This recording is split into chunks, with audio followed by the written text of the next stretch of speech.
Welcome to Everyday Martial Artist, a weekly podcast where you'll join me, Brian Doucette, as I interview a different martial artist each episode and hear their story. Some guests you may have heard of, and some you probably haven't. Be sure to subscribe where all your favorite podcasts are available. Also visit our website at everydaymartialartist.com. If you're listening for a specific interview, I sure hope you'll stay and check out the other episodes.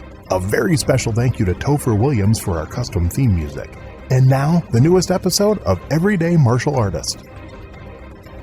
Everyday Martial Artist is brought to you by KOOnline.com for all your martial arts needs. Sparring and safety gear, rank belts, uniforms, weapons, patches, and more. Wholesale supplies made by martial artists for martial artists. Visit us today at ko-online.com.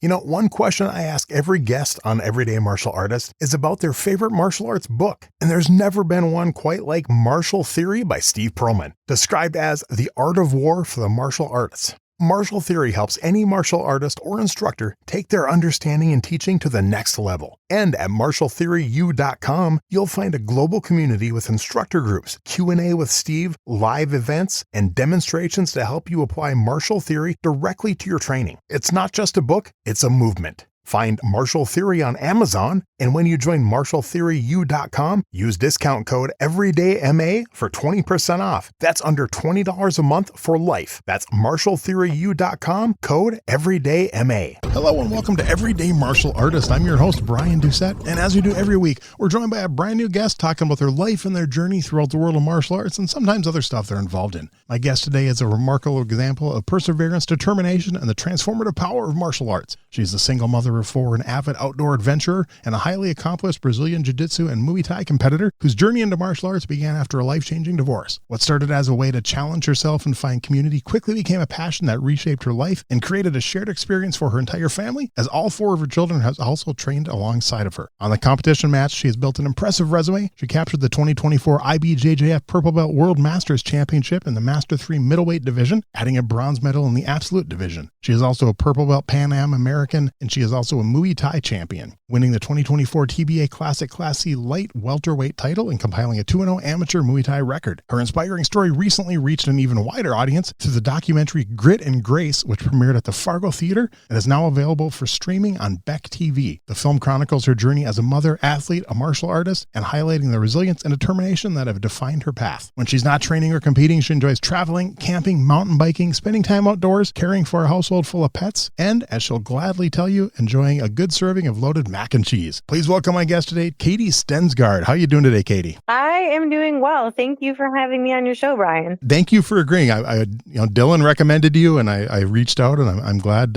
you responded, and we're doing this. I haven't had a chance to watch the documentary yet. I was going to try to do it, and I've had starting last Friday and through the next 3 weeks, I have about 20 interviews I'm getting through. So it's nice. Yeah, I'm trying to build up for this summer, but I've read all about it, and I'm planning on hopefully watching it this weekend, actually. It's because one of my interviews has to reschedule, so hopefully I'm going to watch it. Oh, very cool. Yeah, so I'm excited to chat with you and learn more about you. Yeah, I'm, like I said, excited to chat with you.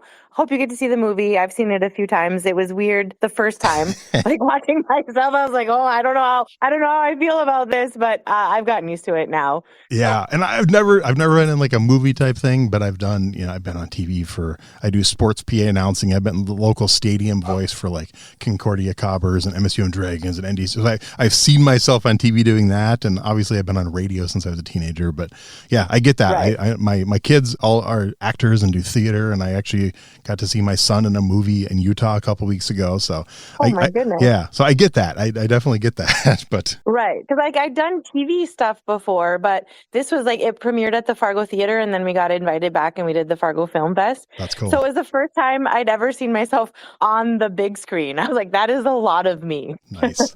Well, yeah. I mentioned kind of in the intro, how you got into martial arts, but I want to know a little more into that, kind of what really led to that. And first of all, before you started started, with BJJ. Had you ever had any interest in martial arts before that? Did you maybe as a young kid, your parents put you in Taekwondo, or was it when you joined BJJ? Was that your first time? I did Taekwondo actually when I was little growing up. Like my dad had gotten into it and he was really, I feel like Taekwondo was a little bit different back in the day. Like he was really into the tournaments and the sparring. And so he would do that. And then I remember breaking boards. I remember that vividly because you'd have, like when you test, you have to break the board. Yep. So I did that for, I don't remember, it probably was like a year or two. Okay. And then after that, really, like my family's pretty athletic. I'm from kind of like an old school wrestling family. The name Stensgard is kind of synonymous with wrestling, although I didn't wrestle, but I grew up with, when I was younger, my Uncle Keith lived with us and he was wrestling for Fargo South. So like I grew up hearing bedtime stories about the Fargo South varsity wrestlers. And then later on, almost all my uncles and my dad wrestled for NDSU. So I just had a lot of exposure to that. Nice. Yeah, but like never wrestled myself. And then like later when I started jiu-jitsu, I was like, I should have wrestled. But I was actually going to ask that. It was like, it was weird for girls to wrestle. Like it wasn't socially accepted, but there was, a couple outlier females that would wrestle. And I'm like, I should have just taken the plunge, social expectations be damned. I'm guessing if it would have been like it is now, where it's like an official sport in all these states and stuff, you probably would have done it. I probably would have. I read it's the fastest growing high school sport in the nation is female wrestling. It's female wrestling and boys volleyball are the top two right now. Yeah, they're both of them just exploded. So yeah, it's kind of cool. I know my hometown there was no girl wrestlers. The only reason I started watching it recently is because my daughter graduated high school now, but her best friend in high school was a wrestler for the Moorhead Spuds. So we'd go watch her and support her friend and stuff. And I've announced college wrestling before. I've announced the Cobbers. I've announced the Bison and stuff. And so I grew up watching. My sister was a wrestling cheerleader and stuff. But yeah, the girls wrestling was new to me. That was very different. Seeing that for the first time. But I'm glad it's growing. It's very cool. It is very cool. And I always kind of I grew up watching it, and then I don't know, I never really was like, oh, I should be doing that. But then after doing that, then after my first time, I was like, why wasn't I doing this my whole life? Like, this is amazing. Nice. Yeah, just appreciated it. So for the Taekwondo, do you remember what style it was or what system or what school you trained at? I don't. I remember, so there was, I forget what it was called. It was at a sports center or something. It was at this gym where my dad used to play racquetball because the actual class was on the racquetball court. Really? So we'd go into this little white room. Yeah. And I don't remember, but it was where my dad worked out. And then, so we did that because he was really into it for a while. We did that for a couple of years. But then, so fast forward to COVID. So I got divorced and then COVID hit. And I actually went into Taekwondo again because my kids were interested in it. And the guy who signed me up, we went to Buyers ATA, and he was like, it doesn't cost any more. We're getting a family pass. So he's like, it doesn't cost any more if you want to join. Okay. And so then I joined again, and I think I made it to purple belt this time. Wow. Okay. Yeah, because I was I wasn't going into work at the time. Everything was remote, so I had a lot of free time.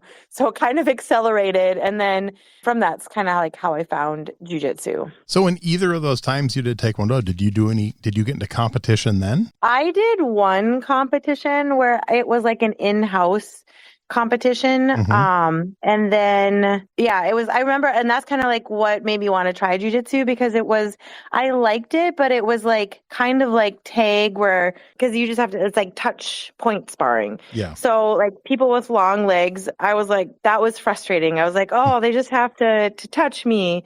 And then, and so then it kind of piqued my interest. And then I kind of found jiu-jitsu and then Muay Thai, which was a lot more, it sounds weird, but I was I'm really looking for something a little more full contact. Okay.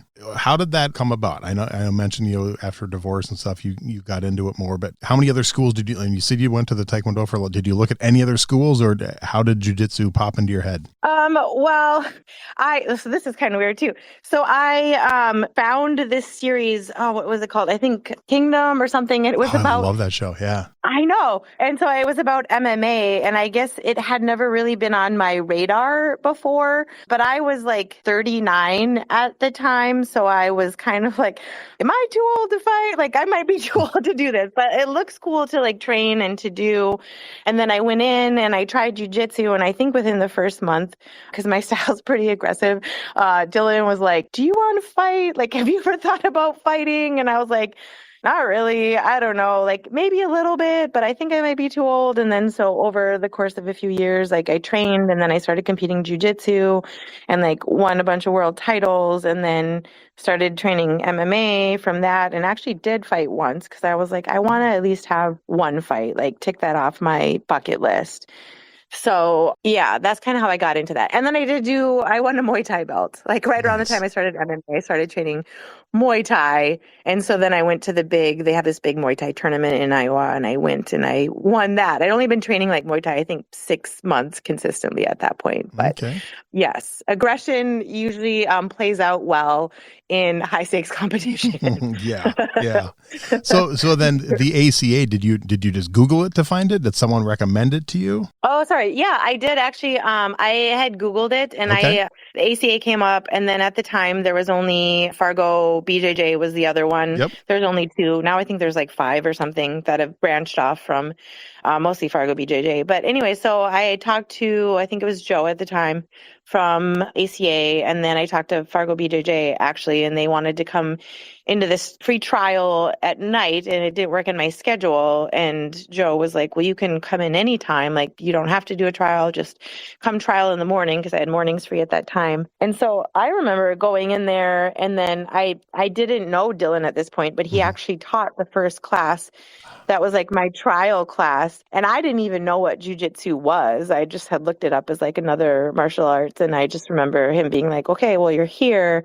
Are you going to watch the first class or are you going to do it? And I was like, well, if I'm here, I'm going to do it. I'm not going to watch. Like, that's dumb. And then I was like, what is it?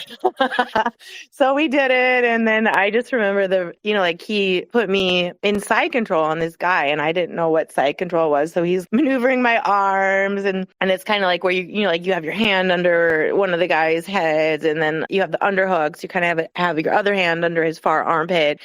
And then you were supposed to put your head kind of on their chest. So I like had my head up because it was weird. And like the first week or so, or sometimes longer, you're like, this is like weird being in someone else's space like this.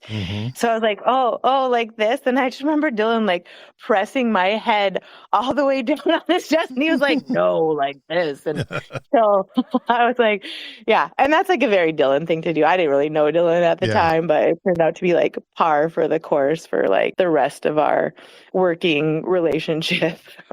So then you tried out a few classes. What was it about Dylan as an instructor? What was it about the style that made you want to stick with that and not look for something else? Yeah, I think as a person, like I'm very gritty. And like I said, life-wise, I had just gone through a divorce. So I was looking for something, like a lot of people, if you listen to their martial arts journey, will say, like jiu-jitsu was therapy for me, even though it's like not actual therapy, but you can only talk about things for so long. I was like, I just need to physically exercise. The divorce and then it was COVID. I was like, I just need an outlet, like somewhere where I can go and like being aggressive is okay. And it's, like there's some physical contact. And then in a weird way, it checked off the physical touch component because it was COVID and you couldn't really come into contact with other adults. So it was like violent physical touch, but physical touch nonetheless. And I was like, turns out I like violent physical touch even better, I think, than normal.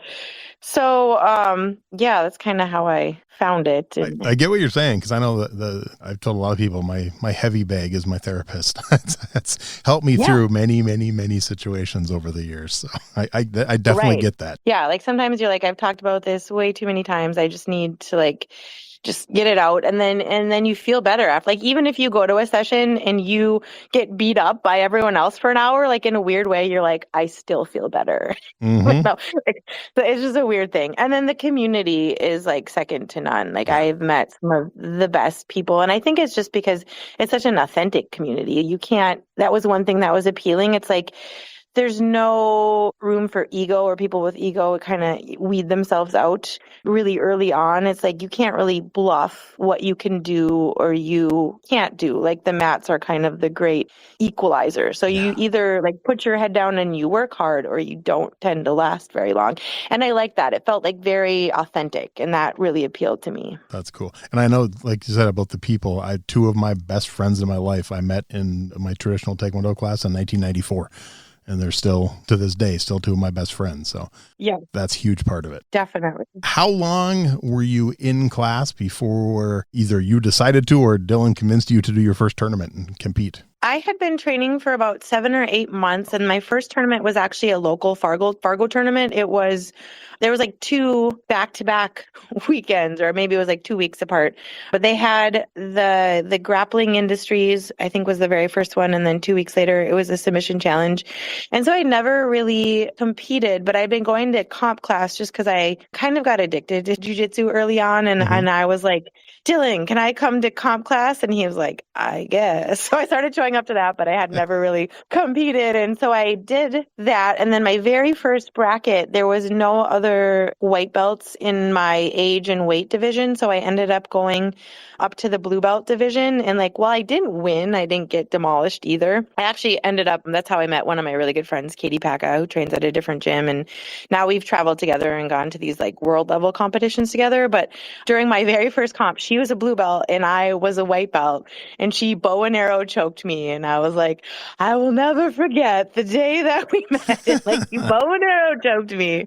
So that was like my first comp. And then I think I'd been doing jiu-jitsu a year and a half, I think, when I did my very first IBJJF. My very first IBJJF, which is a jiu-jitsu organization, was the World Masters. Oh, wow. And that was, I have a good friend, Justin Lordman, who goes to the gym, and he was the one who actually talked me into it. He's like, oh, you should do it. And like, he'd done a few IBJJF comps, and just based on training at the gym, he's like, I think you would do really well. So I was like, why not? And then ended up, Robert from the gym was supposed to go with and coach me. And then he ended up having some life stuff happen and he couldn't come. So I went by myself. I trained at Extreme Couture for a day. I met all these like cool people. Yeah. I just kind of did my own thing. And then I ended up placing in both my division and the open weight. Like I only lost in my division to the woman who ended up winning the whole thing. And we ended up, she was from Austria. We ended up being friends, and we still keep in touch on social media. And she was like, oh my gosh, our match was insane. And I was like, yeah, it was. She's like, that was my hardest match. And then I lost to a super heavyweight in the open weight division, but just by points, by like 3 points. So it was like super close also. And so then after that, I feel like that, I kind of looking back, like that was my coming out party. Like then after that, then people like, especially in my division, like knew who I was. But like prior to that, I was just like, I'd only been a blue belt for a month or two. And I was like, I'll just go to Vegas and see what happens. And yeah. And you said completely like no one else in the gym was there for that one? Nope. I was there all by myself. Wow. Yeah. So, but then it was funny because then Justin felt bad because he talked me into doing it. So he would check in on me all the time. So I just remember like, he's like calling me and I'm in the pen, like I weighed in and I'm like waiting for them to call me out on the mat. And he's like, I'm on the phone with him because he's like called me and they're like calling my name. And I was like, I can't talk to you anymore. Like, I have to go compete. He's like, okay, well, call me back when you're done. And I was like, if I'm able to. And then he was the one actually. So then I took third in my division that very first year. And then I'm talking to him on the phone all day. So I call him back and we're talking about, he's like, you have to go do the absolute division. Because to do the absolute division, you have to place in your weight division. Like if you don't get third place or better, you can't do the third division. So he was like, oh, you should do it. And I was like, I don't know. I just had 3 matches. Like, I'm kind of tired. He's like, no, do it. You're going to regret it if you don't. So I signed up, and then it's single elimination. So you keep winning, you keep going. So I ended up having 4 more matches because I just kept winning. And then I was in the final. And then I remember talking to him and he's like, you're in the final. Don't stop. out, like, you freak out, you settle down. That's So awesome. it's fun. Yeah. It's cool to have that kind of support. Like all the guys at the gym, I feel like are my brothers. Like they, especially like early days, I didn't have a lot of female training partners. So it was Hmm. like all these guys getting ready, but it is like brothers. And then, you know, like they check on you and it's like a weird family. Yeah. Oh, definitely. Yeah. Are you primarily doing gi, or have you also dabbled in no gi at all? Now, no gi. I started out doing a lot more gi, and then I feel like over the years, as no gi has become more popular, Dylan has kind of changed. Now we have a lot more no gi classes, where I would say there's almost an equal number of no gi classes at the gym to gi classes. Whereas when I started out, there was a lot more gi classes. So I kind of view gi jiu-jitsu as like my first love. But now, especially since I started training MMA, that kind of changed. When I did just a gi jiu-jitsu, I played a lot of guard, so I was on the bottom a lot. And then, you know, obviously that's bad in MMA. So after like getting yelled at for a year by Dylan, I was like, I should not be on the bottom anymore. So that's changed my jiu-jitsu style. Whereas like even like a lot of people I roll, they're like, your style is completely different from even a year ago. But yeah, I love them both. They're just kind of like the same but different. Yeah. And what year was that first tournament, the big tournament in Vegas? 2022. Okay. And then did you go back in 2023? 2023, yeah, I won everything. Okay. I was like, I'm ready to do this. And then 2024, I won it again in my weight division. And then I took bronze in open weight. But then in 2024, I was training striking at that point. So I also won a big Muay Thai tournament at that point. And where was that one located, the Muay Thai tournament? That was in Iowa. It was like in, I want to say in the Holiday Inn. They just rent out the convention center and it's just like nonstop Muay Thai. So it's funny because you're there for a few days. Like a lot of these big tournaments, you're there for a few days. It's kind of overwhelming sometimes. So I'd gotten an injury competing before that. And so I'd go see the massage lady every day, like to like work out my leg. It was like a hamstring or a quad or something where she'd have to work out my leg. And so it's funny because Dylan comes with to coach. And so like right out the window, there's like this little bench. So every day I would just see him like out there with his like head in his hand. It was like his little like spot for being overwhelmed. So we made fun of him a little bit. Yeah. Okay. And when you went back in 2023 and 2024 to Vegas, were you alone those times, or did you have teammates with you those times? No, 2023, I had teammates with me. So Robert Jellin from the gym, who he's like a jiu-jitsu wizard, but he's early days kind of he ended up going to quite a few of these bigger tournaments with me and coaching me. So he was there. And then in a roundabout way, so like Katie Packa, who I talked about before from Rival Gym, her and then Dylan Oss and a couple of people from her gym were there. And then Stephanie Sustersich, I actually stayed with her that year and 2024, also from like Black Arrow Gym affiliation.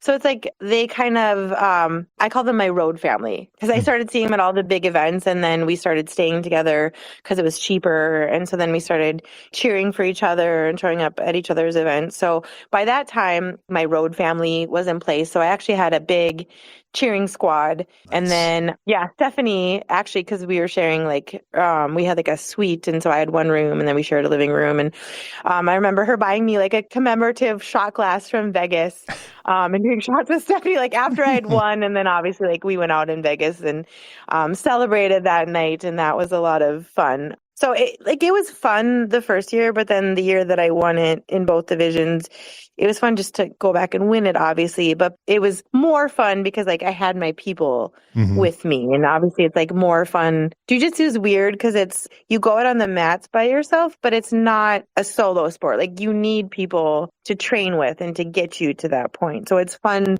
to like share those big moments also with some of those same people. Nice. Are you going again this year? I am trying to. So like my thing now, I haven't really competed since 2025. I'm signed up. We'll see how it plays out. I want to go. I haven't competed at brown belt yet. My own kids are older right now. So I've, like the last year and a half, their schedule has kind of been insane where like they've joined some athletics. And so I've been a little more of like a support for them, or like my own career, quote unquote, has kind of taken a backseat to supporting them and just helping them. And so while I haven't been competing, I've also been helping like Kayla Seariard at the gym. Like I'll help her get ready for fights, or, like we have competitors at the gym. So that's kind of like now how I view my role. Like I am helping the next generation and then my own kids. Cause like my daughter took third in state in Olympic weightlifting. And then she, as a freshman, also at track, and discus took ninth in section. So like she almost, was very close to going to state in track and discus as a freshman. So like my kids are very talented athletes too. It's fun to compete, but I also want to be there for their moment. So I'm hoping though that it still works out for me to go this year. When are they? It's in August. August. Okay. So a little bit of time, but hopefully. Yeah, it's always Labor Day weekend. Oh, okay. Which, usually works out. And then, but sometimes, it's just hard now with my own kids to get the training hours in. I mean, with jiu-jitsu. Yeah. I have another girl who's a runner. She likes to run. So I'll go running and stuff with her too. Nice. Yeah. And then I golf. I started golfing now with my boys, my younger boys. Oh, wow. So. Okay. Yeah. Yeah. I've golfed a total of like 8 or 9 times in my life. My son got into it in middle school, and actually all 3 of my kids got into it when they were younger and took lessons. My son was on the golf team, and a job I had years ago, I took the job there, and my friend's like, "You got to buy golf clubs." I'm like, "Why?" He goes, "We have an annual golf outing every year. You can miss half day of work and win prizes." So I went and bought a cheap used set of golf, and I literally only golfed for that work event like 6 or 7 times in my life. I didn't enjoy it, but I won prize. I think one year I won the prize for the shortest drive. I was very proud of that. Prize. Yeah, I won a rangefinder, and then one year I won the prize for whitest legs, and I got a bottle of spray tan. So.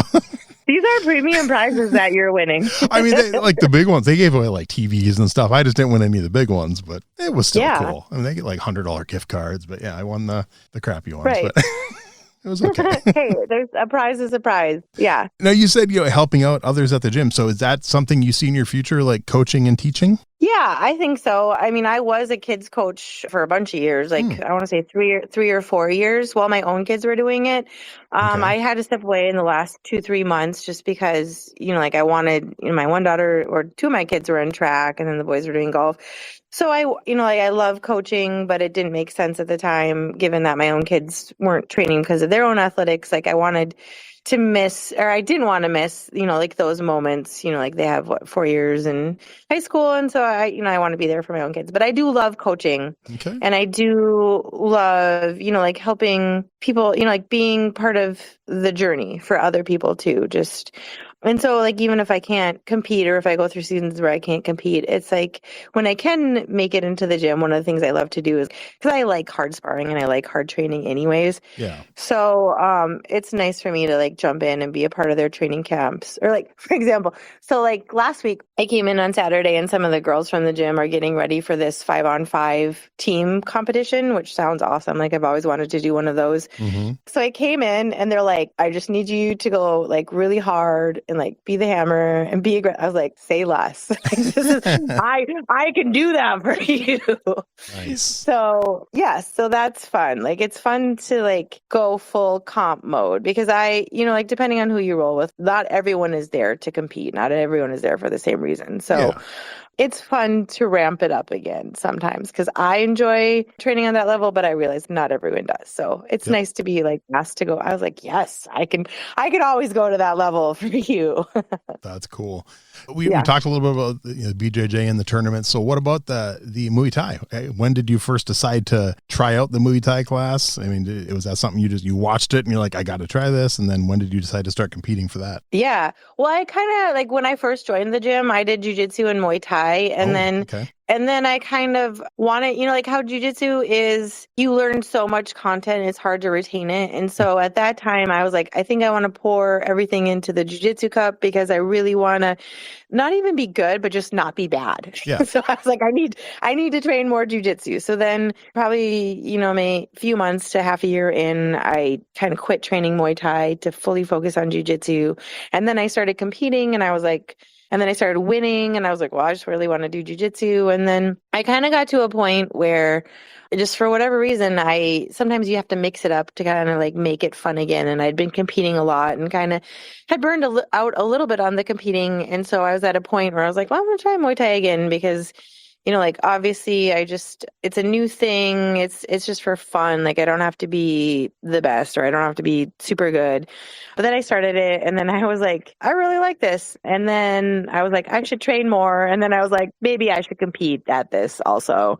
And then I won a belt. So that's awesome. Yeah. So it was fun, but it's just like a new game, quote unquote, like a lot of like sparring jiu-jitsu.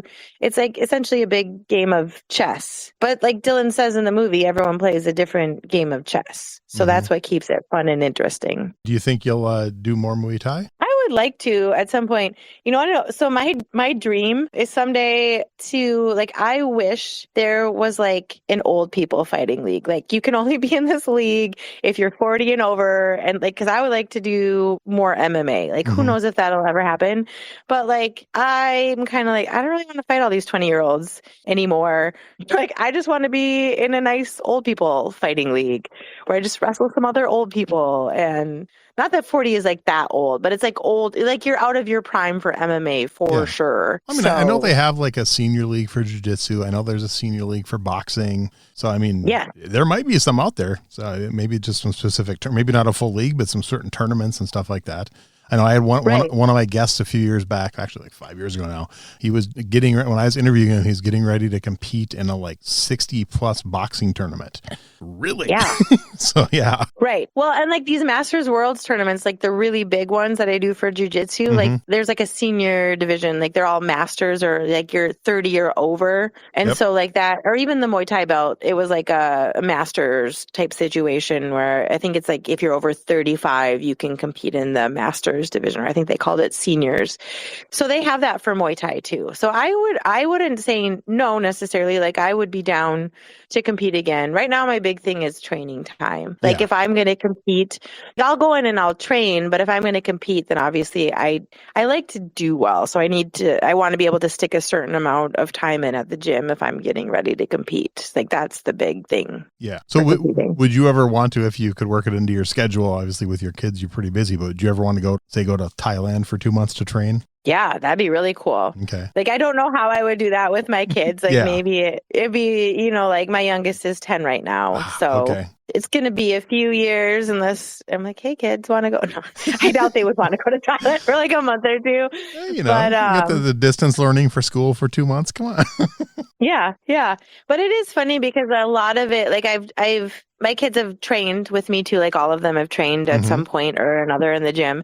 And so like I kind of like view martial arts as like, I'm glad I gave them that background. It's never anything like I want to force them to do. But now on their own, like I've had just the other day, one of my daughters is like, can I do striking again? And then my oldest one, who's like almost 16 now, wants to come back and train jiu-jitsu. And she's kind of a, wrestly brawler.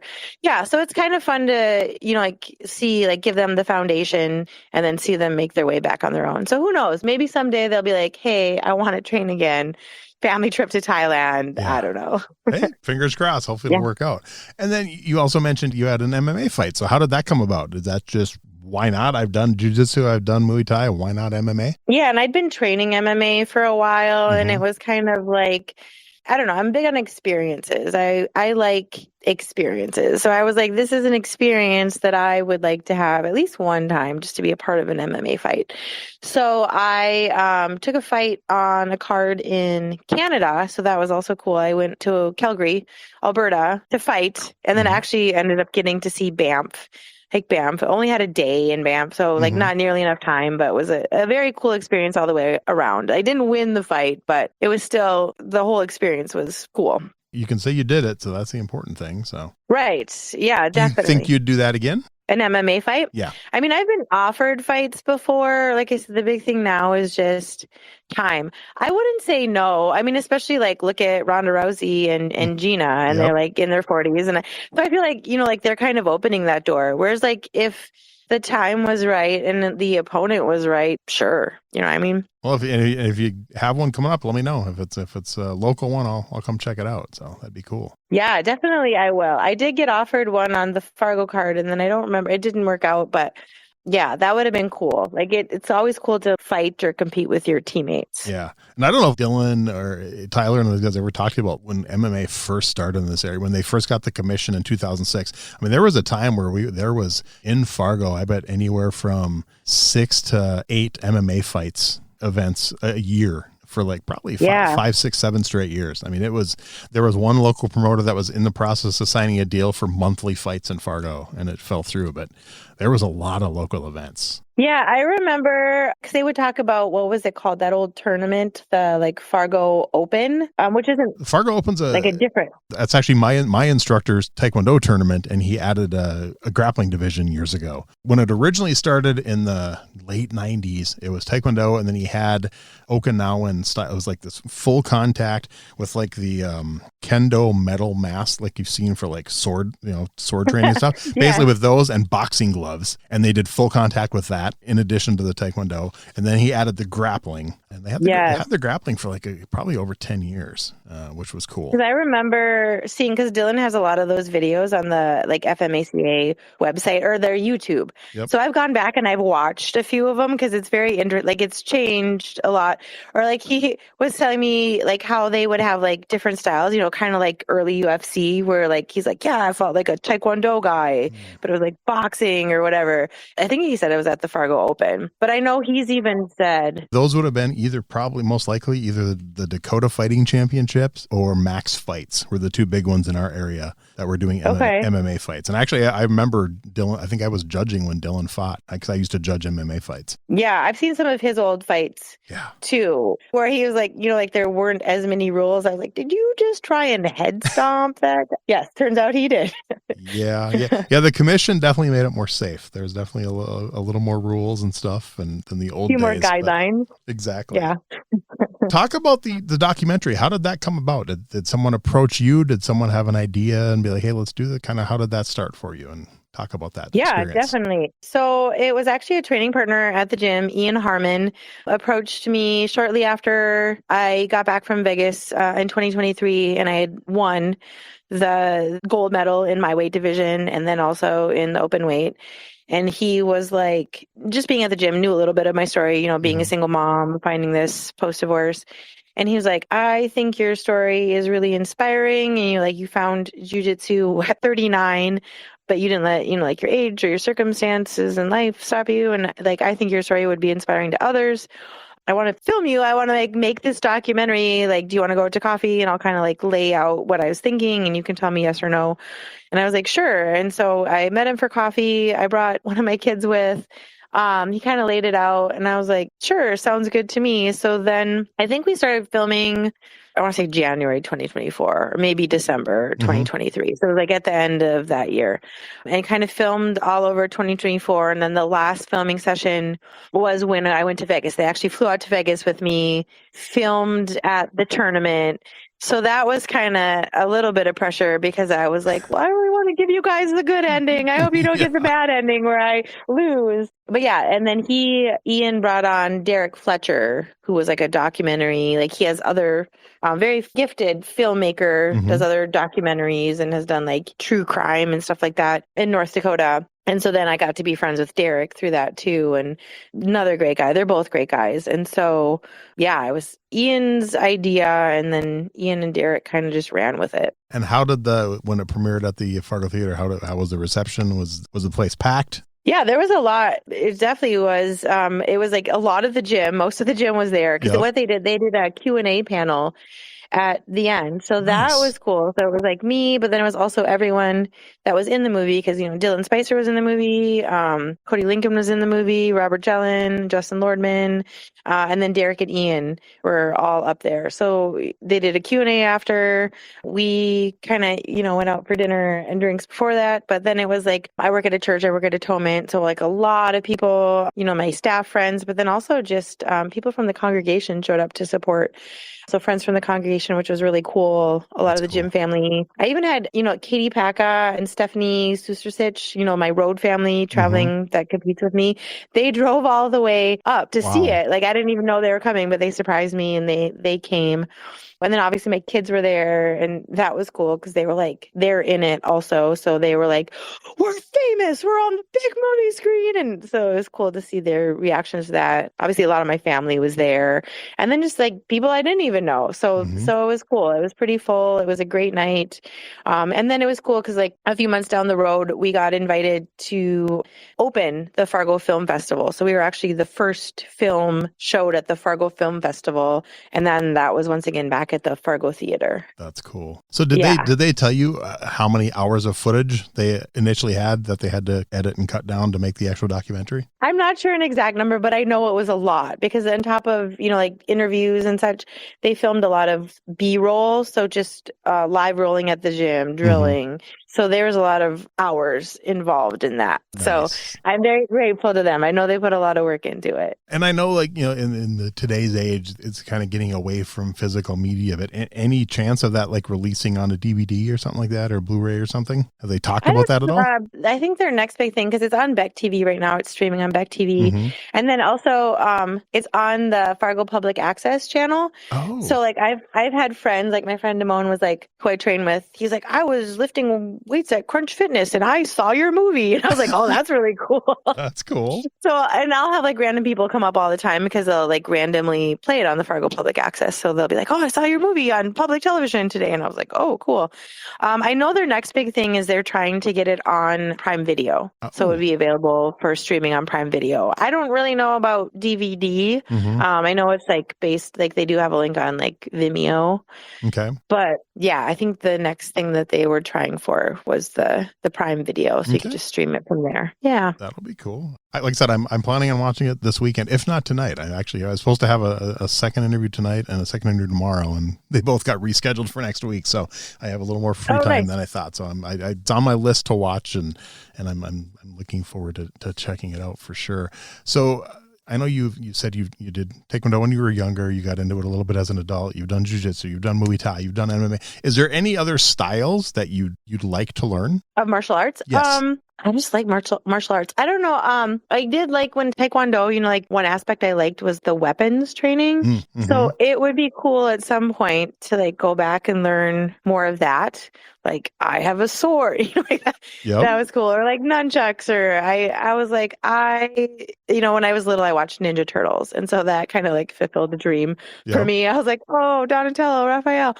So that would be cool to learn maybe more of that. I do like boxing. I feel like obviously there's an element of boxing in MMA. And that's why I like training MMA, because I feel like it incorporates a lot of different styles.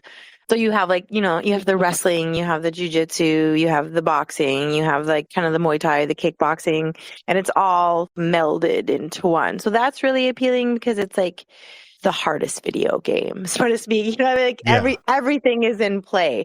So it's not like you can kick me, but then also like when you kick me, I can take you down. So like there's just a lot of moving pieces.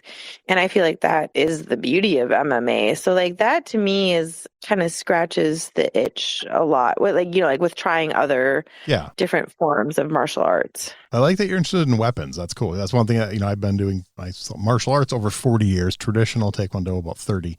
And I do like, I like the tonfa, I like the nunchucks, I like the sword training I've had. There's actually a tournament coming up in July that I'm going. I think it's the third year it's happened. It's called the Tourney of Blades down in Sioux Falls. And it's a whole like sword tournament. They have like fencing, they have, broadsword type stuff, padded of course for safety, but I've never been to it and I've wanted to the last couple of years. And I just interviewed the guy who puts it on. So I think I'm going to go down there July 11th and just watch, just to enjoy it and, maybe learn some new weapon stuff or meet some new people to possibly guest on the podcast. Yeah. So could be fun. That sounds amazing. So you're going to be a spectator? Yeah, just going to go down, just going to drive down and spectate. So nice. I might put see if anyone else from the school wants to go with me or not. Take 3-4 people down and just go watch for the day. So it'll be fun, but yeah. No, I'll have to say, since I know you're a Ninja Turtles fan, I'll have to send you a link. I got to interview Stephen Ho who was Donatello in Ninja Turtles 2 and 3, the early 90s movies. Yes, that'd be cool. I watched the movies when they had the, like they had the costumes or the suits on or whatever, like the live action. Yep. Yeah, I love. He was in movies. number 2 and number 3 back then. So nice. Yeah, super cool. I should show my kids the movies. Yeah, I would be interested to see those. Yeah, definitely show your kids. Yeah, that's one thing. My kids, a little older than yours. My youngest is 19. My oldest is 27. But yeah, they grew up on 80s movies and stuff, and so they're nice. They're hooked on it, and 80s movies, 80s music, and they love all that stuff. So yeah. Another thing I wanted to ask you is so I know you haven't been in martial arts as long as a lot of my guests, but over your martial arts journey, whether it's from when you were a kid or now where you've been a lot more focused on it, is there one philosophy that you've either come up with on your own or maybe learned from one of your instructors that's just it's a philosophy that's really important to you? It's at the top of your list. Yeah, I think just for, from how much I've competed, that's kind of put a few things into perspective for me. One big thing, and I know Dylan talks about it a lot, is you can't control others if you can't control yourself. So just that at the gym, some of the most violent people or the people that are most skilled at violence are also some of the people with the most self-control that I've ever met. So it's just, as you compete and as you kind of learn to take emotion out of it. And I think that's very relevant for life too. Mm-hmm. Things are going to happen regardless. Things are going to not go according to plan. But if you can learn to stay regulated through it and not let it affect you, then you kind of give yourself a better chance for success in martial arts, in competition, and in life. So it's kind of, taking things in and not reacting, but responding in a deliberate way, not from a place of emotion. And then another thing that I've learned is just to enjoy the journey, enjoy, even competing, which can be very stressful. But if you're not getting any enjoyment out of it, why are you doing it? So, yeah. And then, I enjoy the process too. So I enjoy getting ready for it. I like hard training. I like who I become when I'm hard training. And, I feel like, especially when you make yourself do hard things and kind of you continue to evolve as a human being. So yeah, it's just enjoying where you're at, enjoying the days of hard training, enjoying the competition. And then I every time I go to compete, I tell myself, winning or losing isn't the goal. It's what do I want to accomplish? Making myself be present in the moment, just being grateful to be there and just having fun. Win or lose, I get to go back to the gym. I get to hang out with my gym friends. I get to train another day. So winning or losing doesn't really change my life much. Obviously I like winning and it's a nice bonus, but yeah. Losing also isn't the end of the world. Nice. And so, yeah, I feel with that perspective, it's actually allowed me to be a lot more successful as a competitor because it takes a lot of the pressure off and kind of gives me a good perspective going in. Definitely. I like it. So with your story now being out there in a documentary and stuff and more people being aware of you, any thought or any interest of possibly writing a book someday about your story? Yeah, I've thought about it. I, in the past too, have worked with a nonprofit organization and we're kind of on pause right now, but that, helps women leaving bad situations get plugged into martial arts, just because martial arts is so therapeutic. So they at one point are oh, you should tell your life story. So I've had it from a couple of different angles where I think it would be interesting at some point to, maybe write a book version. Or I've had some people be is there going to be a sequel? And I was well, there are no plans for a sequel. I don't know. I don't ever want to say no to anything because I like to be kind of open to whatever life brings, because who knows what's going to happen in the future, but I would be open to it. Good time to start journaling then, if you don't do that already. Yeah, definitely. Yeah. Yeah. That's one thing. A lot of my guests that have written books, and that's what, a lot of them are I started journaling when I was young. And I was I wish I would have, because I'm attempting to write my first book and I've been working on it for a year and a half and I'm maybe 100 pages in.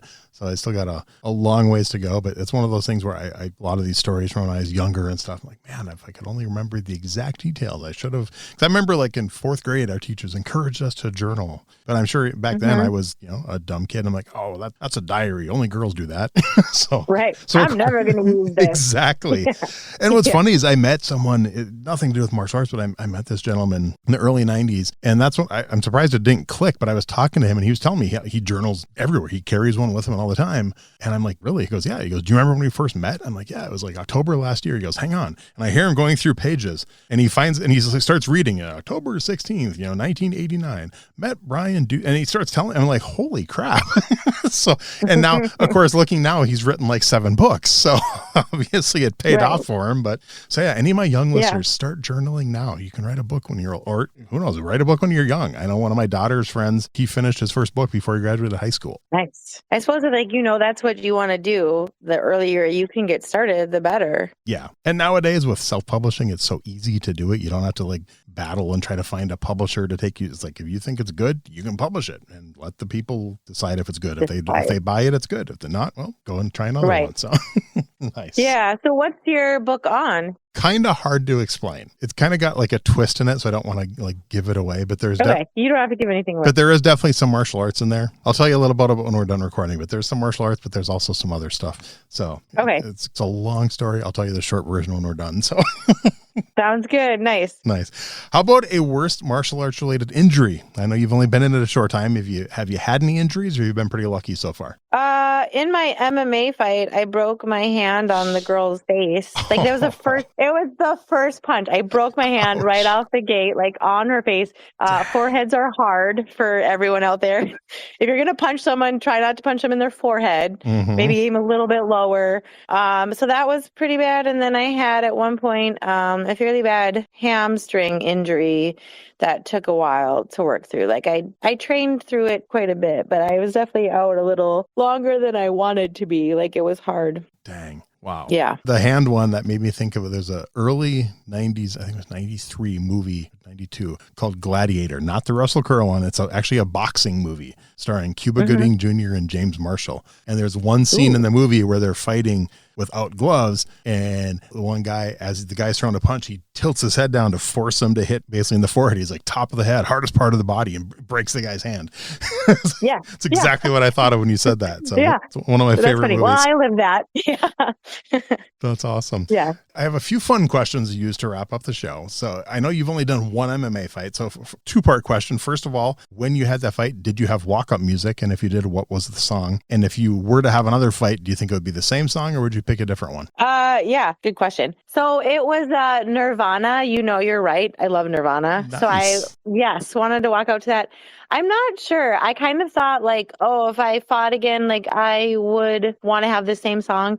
But I think I have since changed my mind on that. Like there's just so many good songs out there. If you had to pick one today, what would you pick? Oh, I don't even know. There was like I think it was Soundgarden one I liked. I kind of liked that, like their like 90s rock. It would probably be something like Soundgarden or Nirvana, or maybe like early Pearl Jam when like Angry Eddie Vedder, the Seattle sound. I like it. Yeah, it's like Go or Hail Hail or something like that. Yeah. It's interesting because I actually just recently interviewed a pro MMA fighter, and I know when I was judging it, to me it seemed like a lot of the fighters use the same song all the time, but it seems like nowadays it's like you're saying how they change it up all the time. She was saying that the fighters she coaches, they have a different song every time. So interesting. Right. I'm curious why that changed. If it's just a generational thing, or they don't like doing the same thing, repeating themselves. Right. But if you like notice after a certain point, like the pros, because it's kind of like their brand, will have their set song. Exactly. So I think like if I was like doing it where I was like, I want to make a career out of fighting or MMA, then I would stick with it. But like just for funsies at this point, like I'm 45 now, so I was like, I'm obviously not going to the UFC, and it was just fun to do a fight. So yeah. Okay, cool.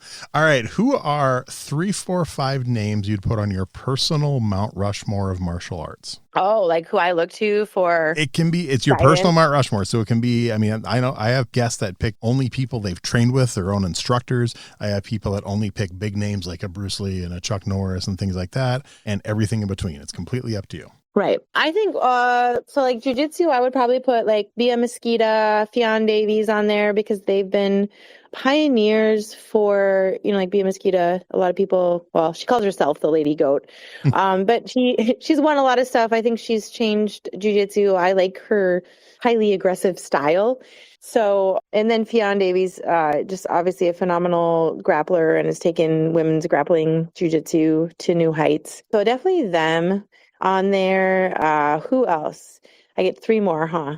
I like Ronda Rousey. I think she did a lot of good things for, like women's MMA and, like love her or hate her, like she changed women's MMA. She kind of 100%. Yep. Right. Like she was at a time when they were just figuring out what it was. And, the sport was evolving so fast. And then it was cool too, just to, like I watched her fight. It obviously didn't last long, but just in her interview, people were talking about like her personal growth and just like how she interviewed and, like she was celebrating Gina and just, you could tell like she'd matured a lot since the last time that she fought, like on a personal level. So like that was cool to hear. Like, so I just really liked her mindset after her most recent fight. So definitely pick Ronda. We probably have to throw Dylan up there because he has been very inspirational. He would hate that. He would. I can't believe you put me up there. Yep. Yeah. Like, why are you doing this to me? Funny side story. So one day we had, me and 2 of the other girls at the gym had t-shirts made of Dylan as the Dos Equis man. That's awesome. And he's like, I hate that. He's like, I am simultaneously like, really like, this is a cool thing, but I'm also really just embarrassed. And I was like, that's awesome. Cool. Yeah. So he would hate being on Mount Rushmore, but I just feel like he's been very influential. Like, like obviously he built the culture at the ACA. Like the ACA wouldn't exist if it wasn't for Dylan, and the ACA, the Academy of Combat Arts, has been just very instrumental. Like who knows how my martial arts journey would have been different had I started training anywhere else. But I love the culture. I love Dylan's very big on, like he wants women's and families to train there. He's done a great job making it a safe place to train for women, which is like a thing. Like you hear about all these other gyms where that's not the case. So just big kudos to him for like having that be one of his main focal points.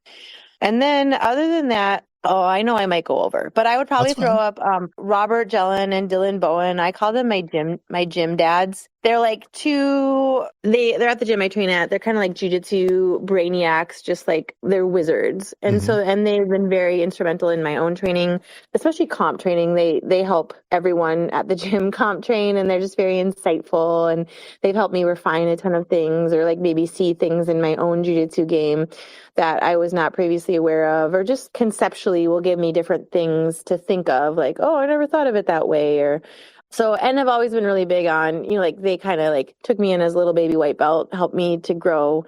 And I've been really big on the idea of like paying it forward, in that an upper belt's job isn't just to get themselves good. It's to lift yourself up so you can lift everyone else up around you. And part of being an upper belt is then taking, white belts or people just starting out under your wing and kind of doing the same thing for them that others did for you. Like it. That's a great Mount Rushmore, and I'm definitely going to tease Dylan when I see him. So that's awesome. You should. It's very fun to do. Oh yeah, I will. I randomly bump into him sometimes at like Hornbachers, and if next time I see him there, I'll be like, "So I know something you're going to find out when you hear the podcast." And I won't tell him what it is. He'll be like, "What? What?" I'm like, "Oh, you got to listen." Yeah, and he'll automatically assume it's bad, so that's kind of more fun. Probably. Exactly. Yeah. All right. How about a favorite martial arts book? Ooh, I liked The Art of War. I read that recently. Nice. It's so good. I mean, it's kind of like, well, obviously, like I'm a Christian, I work at church, so it's kind of like, like how the Bible is timeless. It's like The Art of War is also, in a way, in my mind, timeless, because it has these concepts from a different time, but that like are still just as relevant today, and not just in martial arts, but in life. Yeah. So I really like that one. I don't know if I've even read a ton of other martial arts. I know the one I bought just a few months ago, I haven't read yet, is Hickson Gracie's book, Breathe. Everyone I talk to says it's phenomenal. And I tell a lot of my guests, before I started this podcast, I used to read on average 1 book a week. I read over 50 books a year. Since I started the podcast, I've read like 2 books. This takes up so much of my free time. Right. So there's just not enough time. Exactly. So it's on my list. Nice. I know. I've been trying to read more too. I will say that Jiu-Jitsu University, like it's not that was kind of a book I used a lot when I was starting out in jiu-jitsu. Okay. Where it breaks it down. It's not like a read through everything type of book, but it's like a comprehensive, like as you're starting out in jiu-jitsu, it kind of breaks all the positions down. And nice. So that was helpful. Okay. Yeah. Well, I have a recommendation for you. It's a quick read. It's not a long book, but if you can find a copy of it, if not, I'll find mine and borrow it to you. It's a Zen in the Martial Arts by Joe Hyams. Okay. I think you would enjoy it. It's always my favorite. It's the one I recommend to like anyone involved in martial arts. You know, I think I read it in a day. It's nice. It's a quick read, but yeah, Zen in the Martial Arts by Joe Hyams. It's a phenomenal book. I will put that on my list. I sign my kids up for summer reading, and like they get prizes, but then as part of that, they're like, you have to sign up too. So I have to read so many books this summer, and I will put that on my list. Very cool. I like it. All right, this one we'll see if you have an answer for. I mean, you were like a kid of the 90s, so you might have got into this, but do you have a favorite martial arts video game? Have you ever got into gaming? Oh, yes, definitely. What is it? Combat? Mortal Kombat? Mortal Kombat. Yes. Yes. I can't think of the name now. I remember playing that with my cousins, like growing up. And I was like, what's like the girl with like the pigtail buns? You know what I'm talking about? I do. I haven't played that in so long. I can't remember her name, but I was always her. And then I remember they made a movie, like a Mortal Kombat movie. And I was like, oh my gosh, this is like childhood. Yeah. I know, I've got to interview a few people from those movies in the 90s. So that's been, as a kid, I was like, oh, that's really cool I know there was Tanya. I can't remember some of the female names. Katana, I think is one. Yeah. I don't remember all the names though. I haven't played the game in years, and I know the new movie's out in theaters. I haven't actually gone on. I probably should go watch it, but I'm such a fan of the original. I don't know if I'd like the remakes or not. We'll see. Yeah, I know it's hard sometimes. Although I will say I watched like the new Cobra Kai, the series on Netflix, and I loved it. Mostly because I love Johnny. Yeah. I was like, he has so many great sayings and lines, and Karate Kid's my go-to. That's the movie that got me into martial arts. And so, I mean, nice. And when Cobra Kai came out, I remember when it first came out on YouTube Red, I remember thinking to myself, this is going to be so bad. I'm going to watch first episode just so I can tell people to not watch it. And next thing you know, I'm like 7 episodes in. I'm like, okay, this is freaking amazing. So good. Yeah. Well, and I love that they told like Johnny's story. You know what I mean? Like he's not just like the bad guy, but they kind of told it from his perspective, and that they like reconcile years later. And then I don't know. I just love his character. Yeah. You want us to jump across that building? Yes. I'm trying to get William Zabka on the show. I've requested it. I put a request for him and Ralph Macchio both. Oh, that would be amazing. I'm hoping I get one. I've had like 7 people that were in either the Karate Kid movies or the Cobra Kai series, but I have not had either one of those yet. So that would be a very fun interview. Yes, definitely. All right. So you might have just answered this question, but favorite martial arts TV show? Is it Cobra Kai or is there a better one out there? No, it's Cobra Kai. It's definitely Cobra Kai. I love it. Nice. I'm like, even as an adult, like I love, and I love that they incorporate the old movies. So it's not just like like there's always a nod to like the movies that we grew up with, and then I just think it's really well done as a series. Oh, it is. Still hoping. I know they've talked about it doing a Miyagi prequel series, and I really hope they do. Oh, yeah. Yes. I'd love to see a teenage Miyagi and Sato running around and training with his dad and stuff. That'd be so cool. Fingers crossed. That'd be very cool. Nice. For sure. So I have another recommendation for you then. If you have Netflix, watch the series Warrior. If you like, it's phenomenal writing, phenomenal acting, and amazing fight scenes. It's 3 seasons. I can't remember what channel it was on originally, but right now it's on Netflix. And I will definitely watch that. The short version of it is the idea of the series actually came from Bruce Lee. Bruce Lee pitched this idea to, I think, CBS in like 1971 or something like that. And they said no. And his daughter Shannon found all of his notes from this series and developed it and brought it back in honor of her dad. So it's really good. Very cool. Yeah, the fight scenes. Yeah, well, now I have... As a martial artist fan, you will love the fight scenes. I guarantee it. Nice. Well, now I'm excited to go watch it. I have another thing on my list. I've been watching my kids are really into anime. Nice. So I've been watching, never previously watched anime, but then we've been watching like Jiu-Jitsu Jujutsu Kaisen, and they love that. So we just finished that. So I need something else to watch, or just finish everything that's made. Nice. Check it out. Let me know what you think. I'm really curious. So, all right. Yeah. How about a favorite martial arts movie? That would also probably have to be Karate Kid, like those older ones, or maybe even Ninja Turtles, just because like that's childhood. Yep. Like I loved the one, where they like had like the actual people and then like the guys in the turtle suits. And like, I was always a huge Raphael fan. Like I liked his bad attitude. I was rooting for him. That's awesome. All right. Final question. This one doesn't have to be a martial arts movie. Any movie you've seen in your whole life, a favorite movie fight scene? Is there just one fight scene that jumps out? I don't know. Oh, maybe I like, so I don't even remember what movie this is, but it's like it's an MMA movie. And then at the end, it's like two brothers that have to like fight each other. And then they were like kind of estranged. And then one brother like ends up breaking his other brother's arm, but then this like brings them back together. Do you know what movie I'm talking about? I believe, is that Warrior with Tom Hardy? Yes, that's probably it. Yeah. And he has like a chip on his shoulder. I like that one. It's like, I like that whole movie. Like I just stumbled onto it one day and I was like, oh, what's this? And I watched it and I was like, that was a really good movie. Yeah. Nick Nolte, I think, plays the dad. And Frank Grillo's in it, who was in Kingdom. He was the dad in Kingdom. Yeah. I think I'm pretty sure I have the DVD. I went to that one and opened in theaters and stuff. But yeah, that's a really good movie. Yeah. I know it confused people when the series Warrior came out. And we started talking about Warrior on this show and everyone was like, oh yeah, no, not the movie, the TV show. So yeah, they're both good. Things. Exactly. Yeah. So, all right, before I let you go, is there anything I forgot to ask you, or we just want to be sure we get out there? And when the episode comes out, I'll put a link to whatever you want me to. I'll put a link to the back website with the streaming of the documentary and anything else you want me to put out there. But any last minute stuff we want to get out there? Yeah, no, that'd be awesome to put the link up. I would just say I've always been a firm advocate, like martial arts are for everyone.